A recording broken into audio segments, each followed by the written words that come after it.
Cough syrup का ये जो पूरा काला कारोबार है वो फैला हुआ है और इस मामले में बहुत बड़ी कार्रवाई हो गई। कफ सिरप मामले में यूपी के कई जिलों में 87 एफआईआर दर्ज हुई है। सबसे ज्यादा वाराणसी में 28 फर्म में शिकंजा कसा गया है। अवैध भंडारण और दुरुपयोग की पुष्टि के बाद एफआईआर दर्ज हुई है। यूपी के कई जिलों में 35 फर्मों का लाइसेंस भी रद्द कर दिया गया है। तो जैसा कि हम आपको जानकारी दे रहे हैं, अवैध भंडारण दुरुपयोग की पुष्टि के बाद एफआईआर दर्ज हुई है और उसके बाद अब कई जिलों में छापेमारी की कार्रवाई हो रही है। 35 फर्मों का लाइसेंस भी रद्द कर दिया गया है। कफ सिरप का ये जो अवैध कारोबार है, अब यूपी सरकार सख्त हो गई है। और आइए अब आपको जानकारी देते हैं किन किन जिलों में कितनी एफआईआर दर्ज हुई है। 87 एफआईआर दर्ज हुई है वाराणसी में। 28 से आपको बता दें कि 35 फर्म पर शिकंजा कसा गया है। जौनपुर में 12 फर्म पर शिकंजा कसा गया है। कानपुर की बात करें तो यहां पर 8 जगहों पर कार्रवाई हुई है। लखनऊ की बात करें तो यहां पर 3 जगह पर कार्रवाई हुई है। अन्य जिले भी हैं यूपी के 36 जहां पर कार्रवाई हो रही है।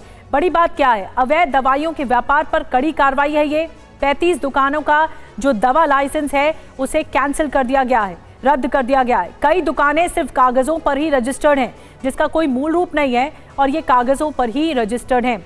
इस बीच आपको बता दें, अमित सिंह टाटा के पास से फॉर्च्यूनर कार जब्त की गई है। कल गिरफ्तारी हुई थी अमित सिंह टाटा की और वाराणसी आरटीओ से सुशील सिंह के नाम पर रजिस्टर्ड है ये फॉर्च्यूनर कार जो बरामद हुई है। इसका नंबर है 9777।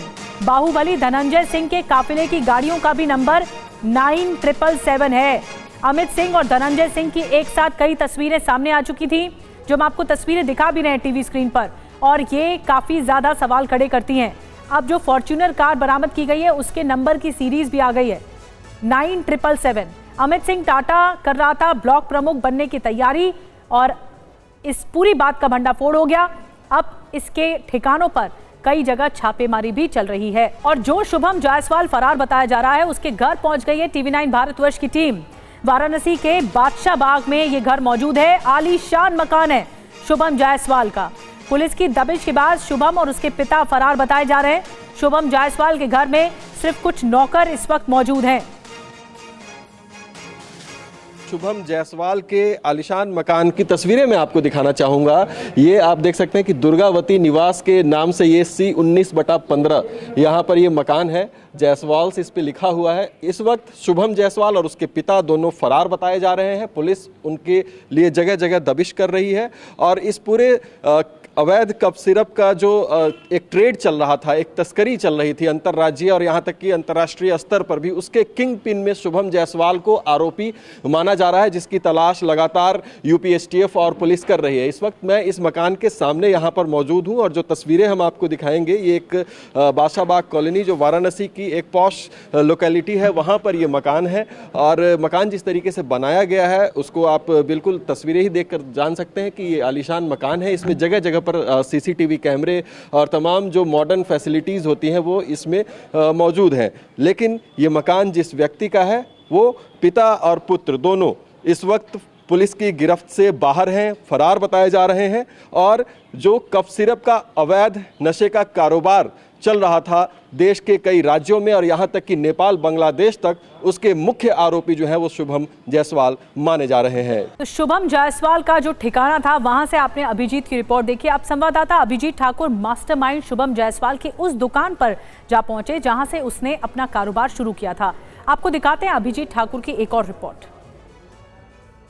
इस वक्त मैं वाराणसी के दवा मंडी में मौजूद हूं, जो कि पूर्वांचल का सबसे बड़ा हब है मेडिसिन के ट्रेड के लिए। और वहां पर शुभम जायसवाल की एक मेडिसिन की दुकान होती थी, दवाइयों की दुकान होती थी, वृद्धि फर्मा करके, जो कि अभी भी मौजूद है। सामने हम आपको तस्वीरें दिखाते हैं। ये बोर्ड देखिए, न्यू वृद्धि फर्मा के नाम से ये होलसेलर मेडिसिन डीलर अपने आप को बताता था कि 61/115 ये दवाई की दुकान है, जो कि सप्तगढ़ दवा मंडी वाराणसी में स्थित है। और इस वक्त यहाँ इस पर ताला लगा हुआ है। ये दुकान जो है कुछ दिनों से बंद है। यहाँ के आसपास के लोगों से जब हमने बातचीत की तो जानकारी मिली कि जब से ये कफ सिरप वाला कांड खुलना शुरू हुआ तब से ये दुकान जो है बंद है, इस पर ताला लगा हुआ है। उसके अलावा जिन जिन ब्रांड्स में ये डील करते हैं, यानी स्टॉकिस्ट किन किन चीज़ों के हैं। एक बार दुर्गेश आप सामने से आइए, तस्वीरें हम आपको दिखाते हैं। इन्होंने स्टॉकिस्ट किन किन चीज़ों के हैं उसमें इन्होंने मेंशन किया है Aristo pharmaceuticals, Abbott health care, Abbott India limited और उसके अलावा तमाम नाम। और ये दोनों नाम इसलिए मैं खासकर आपको दिखाना चाहूँगा क्योंकि इन्हीं के ब्रांड के जो कफ सिरप थे उसकी डीलिंग, अवैध तस्करी करता था शुभम जायसवाल और करोड़ों करोड़ के कफ सिरप की शीशियाँ उसने न केवल बिहार के अलग अलग राज्यों में बल्कि नेपाल और बांग्लादेश भी अवैध तरीके से पहुँचाए और उससे करोड़ों रुपए की कमाई की। ये दवाई दुकान केवल एक मुखौटा था जो कि चलाया जा रहा था। हमने आसपास के लोगों से बातचीत की, उन्होंने बताया कि शुभम जायसवाल खुद इस दुकान पर 2 से 4 बार उन्हें दिखा होगा। 2 साल पहले ये नई दुकान खोली गई, इससे पहले दवा मंडी में ही पीछे एक पुरानी दुकान होती थी और यहाँ पर ज़्यादातर स्टाफ या फिर उसके पिता बैठते थे। दवा मंडी में बैठकर, जो कि दवाइयों के कारोबार का पूरा हब है, वहाँ पर 125 से ज़्यादा फर्म को उसने दवाइयाँ बेची और वो भी सिर्फ कागज़ों पर, असल में नहीं। और वहाँ से सप्लाई होती थी अवैध तरीके से, कहाँ, ट्रकों में भरकर नशे के काम के लिए अलग अलग राज्यों में और यहाँ तक कि नेपाल और बांग्लादेश तक। और अभिजीत हमारे साथ इस वक्त लाइव हमारे साथ जुड़ रहे हैं। अभिजीत, आपने वो दुकान भी दिखाई जो वो शुभम जायसवाल की रही, आपने वो ठिकाना भी दिखाया जहां पर वो रहता था। इस पूरे मामले पर तफ्तीश चल रही है, लेकिन शुभम जायसवाल के बारे में अब तक क्या की इनपुट्स मिल पाए हैं?